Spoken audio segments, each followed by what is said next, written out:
Okay, yeah, thanks. This is an awesome crowd. I'm so excited. This is my second Astronomy on Tap, but definitely the bigger one out of the two.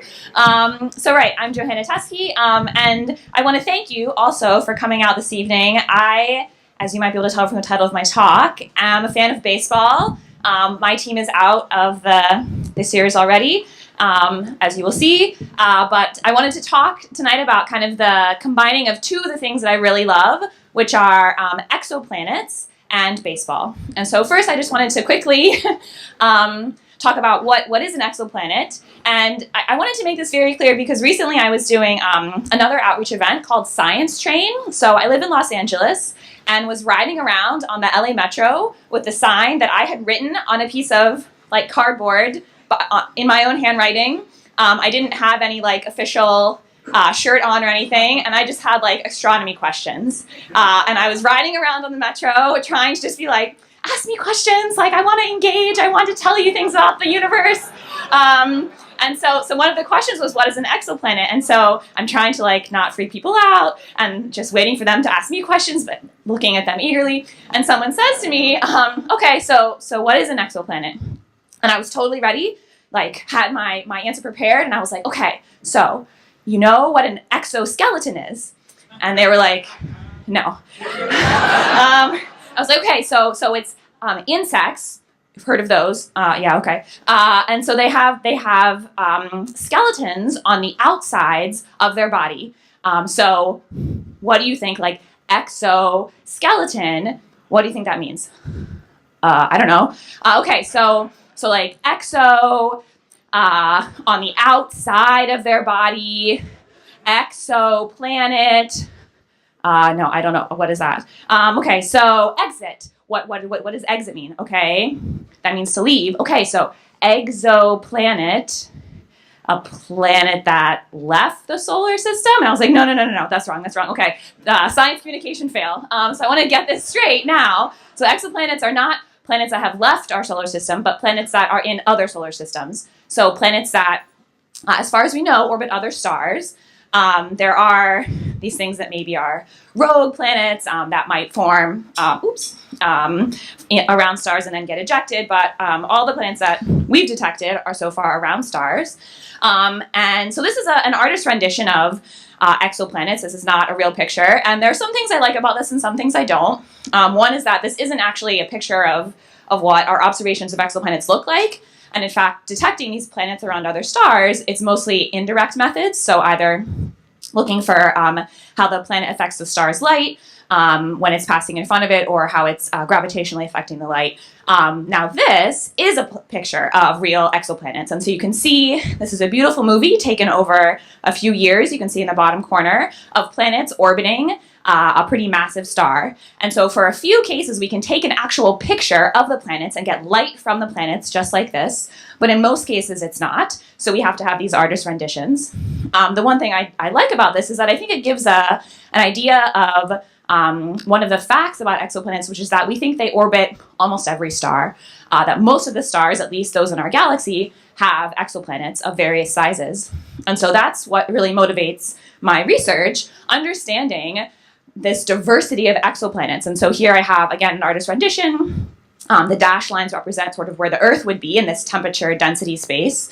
But you can see, even from these like fake planets, that there's this huge range in their masses and their radii, and thus their densities, the orbital properties, how close they are to the star, temperatures, whether they have atmospheres or not. And so all this, I want to understand why that is and why we actually have detected these exoplanets that are very different from the ones in our solar system. And so how unique are the planets in our solar system, in particular the planet we're on now. So that's kind of my research. And so when I'm studying exoplanets on a good day, I get to go to big telescopes like this one in Chile. This is one of the Magellan telescopes. That's me, sort of for scale. This is a little bit like fisheye. And my friend Alex. And so I'm an observational astronomer, so I like to collect data, like Greg was just talking about, and then use it to find and characterize these planets and the stars that they orbit. So this is me studying exoplanets. But when I'm not studying exoplanets, I like to watch the Washington Nationals. And so I live in Los Angeles, but I'm not a Dodgers fan. Sorry. I've been a Washington Nationals fan now for a little while, and so this is a picture of like cupcakes I made with the Washington Nationals logo, and this is me at the baseball game. So I thought it would be fun for this talk to explore these two interests and merge them, and think about what it would be like to play SBaseball on other planets. And so there are many, many, many things I could have like played around with and investigated for this type of project. And so I decided to just focus on one thing, which I thought was important for winning baseball games, which are home runs. And so this is one of my favorite players, Ryan Zimmerman. And this is a figure from a really cool article in the Washington Post. So they were talking about how the angle at which the ball is leaving the bat really has an impact on how far it goes and the probability of a batter hitting a home run. And so I thought this was really something I could focus in on, and like how well could a player hit home runs on other planets? So I'm going to go through a few of those. The first one, before I do that, some physics and some math. And so the calculations that I'm doing are actually, there's some complications. You get to see him hit again, nice. Some extra levels of complication, like air resistance and sort of coefficients of the drag force. Also the spin of the ball and how it's spinning in relation to how the air is moving or the wind is flowing. That can influence how far a ball is going to go. I think the most important factor is the surface gravity on a planet. And so that's really controlled by its mass and radius. And so that's why there's going to be a big difference on other planets if they're different masses and radii from the Earth. So very quickly, again, this is the only math, I promise. I wanted to just show that like this is not, this is something you can do at home, kind of on the back of an envelope too. And so if we're focusing on this, if you want, or here, for focusing on this surface gravity aspect and thinking first about this example of 55 Cancri E. And this, I should just say, again, these are artist renditions. I don't actually have other pictures of real planets in this talk, but this is one of my favorite planets because it's relatively nearby. The star is pretty bright, and so we have good observations of it. This is a kind of Earth-sized planet, a little bit larger, as you'll see. But observations have indicated two things about this planet. One, that it might have this molten lava surface. And we know that by looking at how the light that is reflected from the planet changes as it goes around the star. And the second part, the second observation is that it might have, based on its density, a diamond interior. So this was in the news a few years ago, actually when I was in graduate school, that this planet might have a diamond interior, a specific phase of carbon. And I was like, I don't think so. That's ridiculous. They're just trying to make a headline. And so I did some investigating, and actually by measuring the composition of the star and showing that the star actually is not that rich in carbon, that this idea of a diamond planet might not actually be true. But okay, whatever, that's neither here nor there. It's a cool planet, and so plugging in the numbers for this planet, it has a mass that's a little bit more than 8 Earth masses, and a radius that's a little bit less than 2 Earth radii. I'm introducing here one of the favorite symbols in astronomy, which is the twiddle, which we use very frequently to just do order kind of approximations. And so 8, okay, divided by 2 squared. 2 squared is 4. And so 8 divided by 4 goes into 8 twice. And so the surface gravity on 55 Cancri E is about twice what it is on the Earth. And you don't have to worry about what the constant is, or figure out all the different units in there. You can just use this kind of order of approximation type thing. So thinking of that, so if the gravity is twice as strong on Earth, on 55 Cancri E as on Earth, it also has, well, it has like this molten lava surface, so it's probably hotter, drier, perhaps has less of an atmosphere than Earth. And so, unfortunately, I don't think a home run would make it very, very far, at least out of the park on this planet. And of course, I'm showing the Washington Nationals Stadium because it's the best. However, I think, and I could be wrong, or you could argue against me, but I think we might still want to play by MLB rules on the other planets. And so I think the stadium would have to be built small enough so that home runs would actually be possible on the other planets. Makes sense, right? You want to have some sort of interest in the game. So I think in this case, we would just have to build a smaller stadium to make home runs possible. So the next planet I'm going to talk about is one that I actually helped discover. So this is kind of cool. This planet is K2-131b. I did not get to name it. And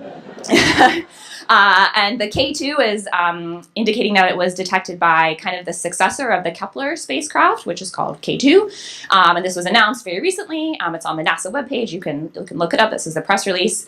And on this planet, the gravity is also about twice as strong as that of Earth. But this is an ultra short period planet. So it's orbiting its star, which is a little bit cooler than the sun, like every 0.3 days or something. So it's like whipping around, yeah.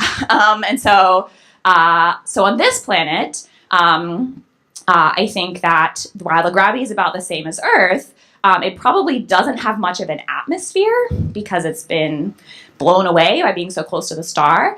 And so I don't know whether that means that it would be the pitcher's advantage, because if they threw a fastball, it's like, whew, there's no air resistance, it would just hit the batter.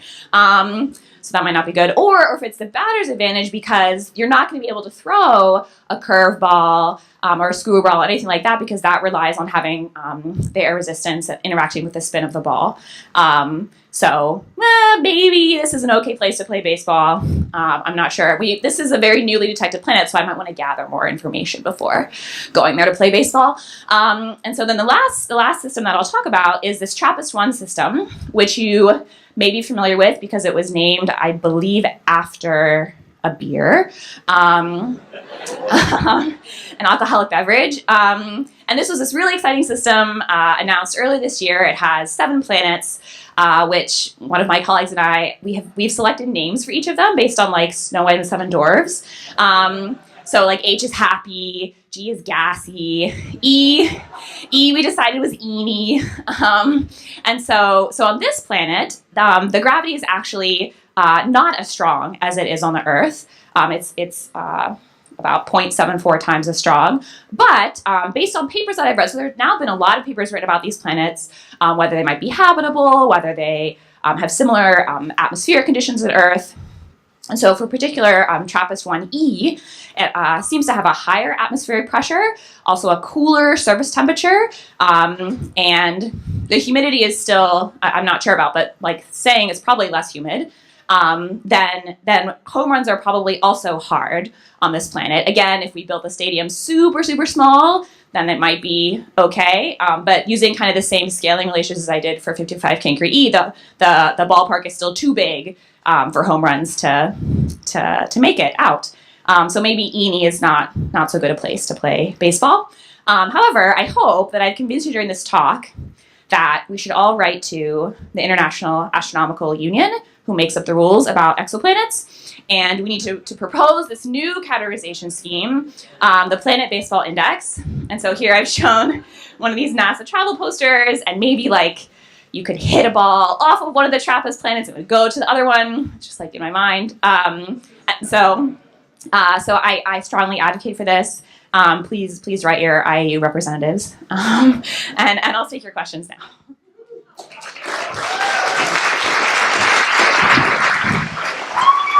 Thank you, Stellar Slugger. So we have some time for questions.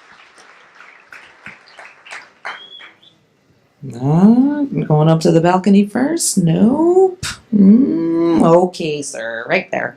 How can you, astrophysicists, root for any baseball team not named the Astros? Okay, the question is, how can we root for any team that is not named the Astros?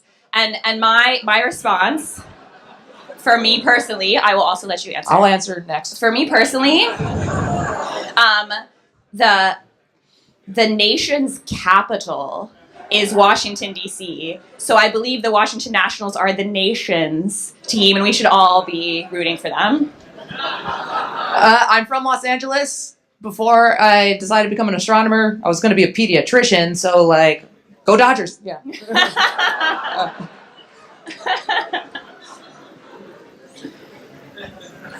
Yes, sir.